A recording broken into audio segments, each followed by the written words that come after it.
السلام علیکم۔ خلیہ نظریہ، نباتی اور حیوانی خلیہ میں فرق، خلوی تقسیم۔ یہ ٹی ایس ٹیٹ کے سلیبس میں پوچھا گیا امپورٹنٹ ٹاپکس ہیں، اس میں سے بھی آنسر کویشچنس آ سکتے ہیں۔ تمام زندہ اجسام خلیوں کے بنے ہوتے ہیں اور خلیے پہلے سے موجود خلیوں کی تقسیم سے بنتے ہیں۔ خلیوں کے ذریعے ہی عضوی اپنے افعال انجام دیتے ہیں۔ D N A, R N A, proteins اور چربیاں خلیے کے اہم اجزاء ہیں۔ خلیہ تمام جاندار اجسام کی بنیادی شکلیاتی اکائی ہے۔ اس کے علاوہ یہ زندگی کی بنیادی اور تنظیمی اکائی بھی ہے۔ ابتدائی نوات مرکزے میں مرکزہ جھلی غائب رہتی ہے۔ نباتی خلیوں میں خلوی دیوار سیلولوز سے بنی ہوئی ہوتی ہے جو خلوی جھلی کے باہر موجود ہوتی ہے۔ پلازما جھلی انتخاباً سرایت پذیر جھلی ہے۔ خلیے میں دو قسم کے پلاسٹڈز پائے جاتے ہیں، کروموپلاسٹڈ اور لیوکوپلاسٹڈز۔ خلیے ٹھوس یا مائعات کو ذخیرہ کرنے والی تھیلیاں ہیں۔ خلیے پلازما جھلی سے گھرے رہتے ہیں اور چربیوں اور پروٹین پر مشتمل ہوتے ہیں۔ خلیے دو قسم کے ہوتے ہیں، ابتدائی نوات خلیے، حقیقی نوات خلیے۔ تحلیلی اجسام لائزوزومز اور خودکشی کیسا سوسائٹیکل بیگز کہا جاتا ہے۔ یہ سوال پوچھا گیا تھا 2023 ٹیٹ میں۔ تحلیلی اجسام لائزوزومز کس کو کہتے ہیں، یا خودکشی کا کیسا سوسائٹیکل بیگز کون سے اجسام ہیں؟ تو یہ ہے تحلیلی اجسام۔ خلیے کے نظریے کو میتھین جبکہ شیلڈن اور تھیوڈر شیان نے پیش کیا۔ خلیے کے نظریے کو میتھین جیکب شیلڈن اور تھیوڈر شیان نے پیش کیا۔ خلوی تقسیم کو 1855 میں روڈولف وان ورکھو نے سب سے پہلے پیش کیا۔ جالجی اجسام پروٹین کے افراز میں مددگار ہوتے ہیں۔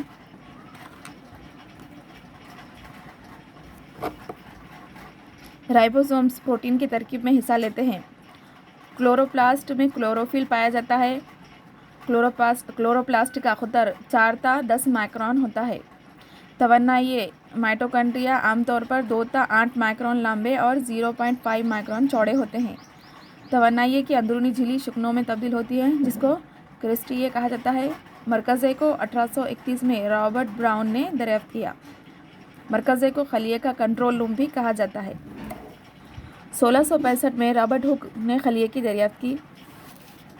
اینٹونی وان لیون ہک نے ایک خلوی اجسام کی موجودگی کا پتہ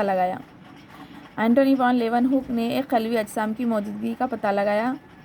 خلوی دیوار پلاسٹڈ اور خلیے نباتی خلیوں میں موجود ہوتے ہیں جبکہ حیوانی خلیوں میں یہ غیر موجود ہوتے ہیں۔ حیوانی خلیوں میں مرکزینہ موجود ہوتا ہے۔ لیوکوپلاسٹ غذائی مادوں کا ذخیرہ کرتے ہیں۔ کلوروپلاسٹ شعاع ترکیب میں معاون ہوتے ہیں۔ کلوروپلاسٹ پھولوں اور پھلوں کو رنگین بنانے میں مددگار ثابت ہوتے ہیں۔ مرکزینے سینٹریولز خلوی دیوار سیل ڈویژن میں حصہ لیتے ہیں۔ خلیے کو جو جھلی گھیری ہوئی ہوتی ہے اسے ٹونوپلاسٹ کہا جاتا ہے۔ بیکٹیریا میں خلوی دیوار پائی جاتی ہے مگر یہ ساختی اور کیمیائی اعتبار سے نباتی خلیے سے مختلف ہوتی ہے۔ خلیوں میں ڈی این اے اور آر این اے نامی نیوکلیائی ترشے پائے جاتے ہیں۔ مرکزہ نیوکلیس خلیے پر قابو رکھتا ہے اور خلیے کے افعال کو منظم کرتا ہے۔ گالجی اجسام پروٹین کے افراز میں حصہ لیتے ہیں۔ نباتی خلوی دیوار سیلولوز سے بنی ہوتی ہے۔ پلاسٹیڈز نباتی خلیے میں رنگ کے لیے ذمہ دار ہوتے ہیں۔ جرم سیلز نر اور مادہ زواجوں کی تیاری میں حصہ لیتے ہیں۔ جسمی خلیوں میں خیتی تقسیم مائٹوٹک ڈویژن کہلاتی ہے۔ مرکزے کی تقسیم کو کیریوکائنیسس مرکزے میں واقع ہوتی ہے۔ اینافیز کے مرحلے میں کروموسومز کی تعداد دگنی ہو جاتی ہے۔ یہ بھی سوال پوچھا گیا تھا۔ اینافیز کے مرحلے میں کروموسومز کی تعداد دگنی ہوتی ہے۔